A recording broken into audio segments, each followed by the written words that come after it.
পাঁচ ওয়াক্ত নামাজ পড়ো, ভুল যেন না করো গো। আমি হিন্দু ভাই, মুসলমান নই, এই জন্য কোন মুন্সি মাওলানা আমার লগে টক্কর হারে না। আমার নাম বাসুদেব। কঙ্কনের দাগ তোমার রঙে লেগেছে, কোন নারীর হার তোমার গলাতে শুবিছে, তোমার হাত পাকার বাতাসে পাঞ্জুরি আসে। যেটু বলেন রংপুর ভাষা দিয়ে সেটা বলবেন। আর নোয়াখালী রংপুরি ভাষা বলে আমাদের ভাই। ভাই আপনি কেমন আছেন? আর বাড়ি কোথায়? বাড়ি রংপুর, মিঠাপুকুর থানা। তো আপনি এই যে ছোট নদী ফেনীর এই যে এখানে কি আপনি কেন আর থাকেন? এখানে আমরা মাছের প্রস্তুতে থাকি, মাছের খান খোরাক দেই। আপনি কতদিন হলো এখানে আসছেন? 1 মাস। কোম্পানিগঞ্জের আপনি মুসাপুরের নিকটে আপনি এটাকে আপনি ছোট ফেনী নদী বলি, সেখানে আপনি আছেন। আপনার কেমন লাগছে? ভালো, সুন্দর। আপনার রংপুরের যে সংস্কৃতি, আপনি রংপুরে যে এইভাবে আপনি মানুষগুলো এইভাবে চলাফেরা করে, কিন্তু এই জায়গার মানুষগুলো তো একইভাবে চলাফেরা করে না। না, আমগো দেশের লোক আর এই দেশের লোক তো সমান হইতো না। আপনার একটা প্রশ্ন করি, আপনি এই যে রংপুরের যে আঞ্চলিক ভাষা রয়েছে আর এখানে যে আঞ্চলিক ভাষা রয়েছে, আপনার কাছে কেমন মনে হচ্ছে? এখানের ভাষা আপনি বুঝেন? আপনি বুঝেন কথাগুলো বুঝেন এখানে? বলতে পারি কদ্দূর। আচ্ছা, একটু বলেন রংপুর ভাষা দিয়ে সেটা বলবেন। আর নোয়াখালী রংপুরি ভাষা বলে আমাদের ভাই। ভাই আপনি কেমন আছেন? আর এখানে বলে আপনি কেমন আছেন নি, বুঝেন নি? ভালো আছেন? ভালো আছেন নি? ভাত খাইছেন নি?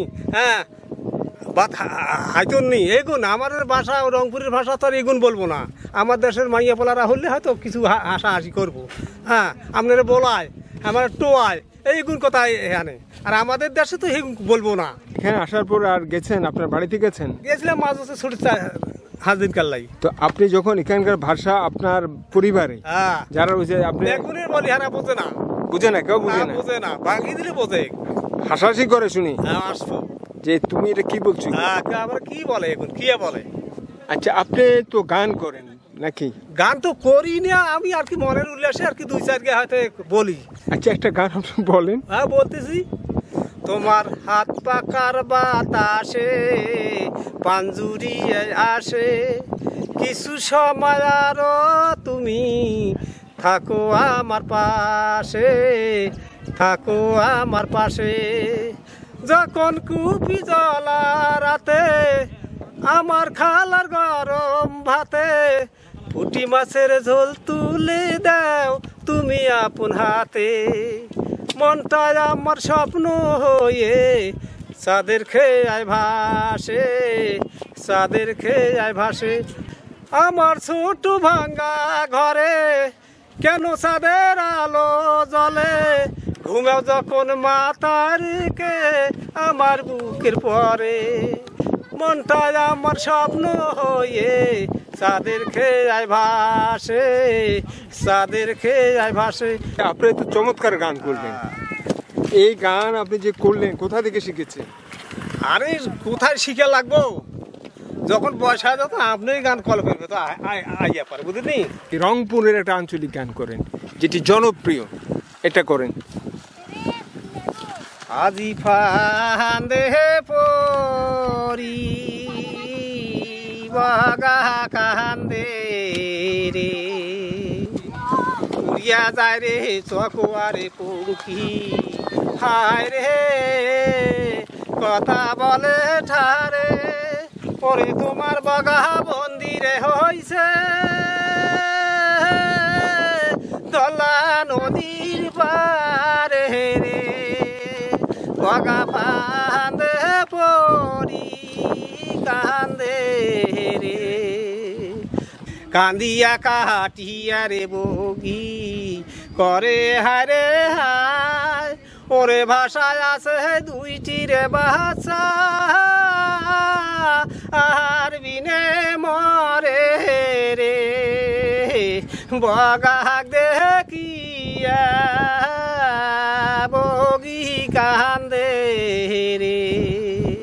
যে গান করছেন মনের আনন্দে আপনি গান করছেন? বহু বলি। ওরে ওরে রাসূলুল্লাহ হকের হাকিম বিসমিল্লাহ তার মূল, লাইলাহা ইল্লাল্লাহু মুহাম্মাদ রাসূল গো, লাইলাহা ইল্লাল্লাহু মুহাম্মাদ রাসূল। 5 ওয়াক্ত নামাজ পড়ো, ভুল যেন না করো গো, ওরে ভুল করিলে গোনা হবে গো, ওরে ভুল করিলে গোনা হবে, মুর্শিদ তো মাপ দিবে না।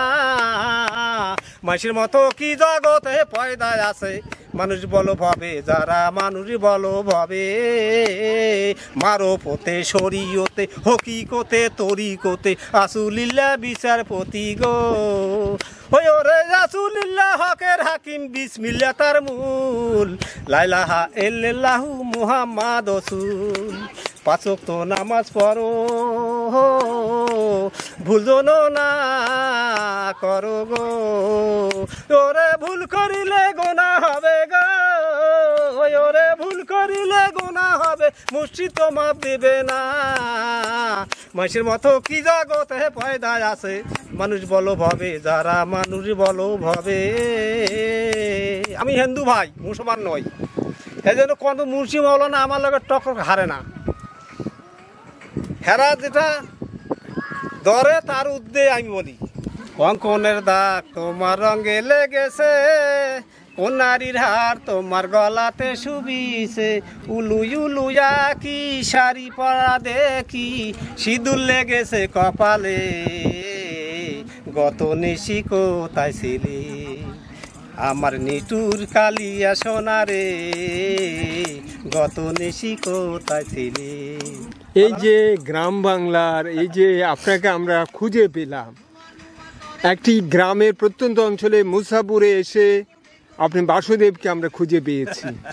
এই যে আপনি গ্রামীণ যে আবহাওয়া রয়েছে, সে গ্রামীণ আবহাওয়ায় নদীর যে পরিবেশ রয়েছে মুসাপুর ছোট ফেনী নদীর পাড়ে যে আপনি বসবাস করছেন, একটি গ্রামীণ একটা আবহাওয়া রয়েছে, নদীর একটা আবহাওয়া রয়েছে, এবং এতে করে আপনি যে গান পরিবেশন করছেন, যে গান গাচ্ছেন এবং নিজের সাথে আনন্দ করছেন, নিজেকে আত্মতৃপ্তিতে ভরিয়ে দিচ্ছে। না পারিলাম বাঁচতে আমি, না পারিলাম মরতে, না পারিলাম পিরিতির ওই সোনার পাখি ধরতে, আমি কুল থাকি উকুল গাইলাম, ঘাটে ঘাটে চোখ রাখিলাম, আশায় আশায় দিন কাটিলাম, তবু তারে দেখা পাই, আর একবার আসিয়া যাও মোরে কান্দাইয়া, আমি মনের সুখে একবার কাঁদতে চাই, আমার নাই ভাবনা নাই কামনা, কি হবে তোমার সোনা যদি ওই পারতে যাই, আর একবার আসিয়া যাও মোরে কান্দাইয়া, আমি মনের সুখে একবার কাঁদতে চাই। রেখে দাদা মোর কথাটা বুঝা বড় দায়, ওরে বাচ্চাতে স্কুল পড়ো দাদা বিয়াও নাহি হয়। এই যে রংপুরের আঞ্চলিক গান আপনি করলেন, এবং এখানে বিশিষ্ট একজন লেখক রয়েছেন এবং নোয়াখালী আঞ্চলিক গানের শিল্পী রয়েছেন, আপনার গান শুনেছেন। আমি একটু ওনাদের কাছে যাব, আপনার গান ওনাদের কাছে কেমন লেগেছে আমি শিল্পী শাহনাজ হাশেমকে জিজ্ঞাসা করছি, কেমন লেগেছে ওনার গান? অনেক ভালো লেগেছে। গ্রামগঞ্জের যে এই ধরনের বয়াতি যারা গান করে বেড়ায়, একদম মনের সুখে গান করে, তাদের গানের মধ্যে কোনো আর্টিফিশিয়াল কোনো বিষয় নেই, কোনো গ্রামার নেই, আধুনিকতা নেই, এগুলো মানুষের মানে আমাদের মনকে ছুঁয়ে যায়, আমাদের মনকে ছুঁয়ে যায়। আমরা এই জিনিসগুলো গ্রাম বাংলা হারিয়ে যাচ্ছে। আধুনিকতা যে আমাদের যে ইন্টারনেট নেটের যুগে আমরা অন্য জগতে আছি এখন, এই জিনিসগুলোকে আমরা হারিয়ে ফেলছি, হারাধন বলতে পারি আমরা এগুলো হারিয়ে যাচ্ছে। তো এগুলোকে আমাদের আসলে এই ধরনের এই মানুষগুলোকে এই গানগুলোকে সংরক্ষণ করা উচিত। আমি একজন বিশিষ্ট লেখকের সাথে কথা বলছি, আপনার কেমন লাগছে? ওনার গান শুনেছেন, কেমন লেগেছে? না, নিঃসন্দেহে ভালো। এটা মানতেই হবে যে এখন আমাদের গ্রাম বাংলা যে প্রান্তজনেরা রয়েছেন, তারা এক একজন বলতে গেলে লোকশিল্পী, লোকগানের শিল্পী। তাদের এটা সহজাত প্রবৃত্তি বা সহজাত গুণ বলতে পারেন। সেদিক থেকে এই মানুষগুলো, এই প্রান্তজনের এই লোকশিল্পীরা এক একজন বলতে গেলে মণিহার। আমাদের যে লোকগানের যে ভাণ্ডার, সেই লোকগানের ভাণ্ডারে এরা এক একজন হচ্ছেন মণিহার। আমরা এই মানুষগুলোকে হারাতে দিতে পারি না। আসলে এখনও খুঁজলে আমরা যদি ডক্টর মোহাম্মদ শহীদুল্লাহ মহোদয়ের সেই পল্লী পল্লী সাহিত্যের কথা ভাবি তাহলে এই মানুষগুলো পল্লী সাহিত্যের এক একজন অলংকার।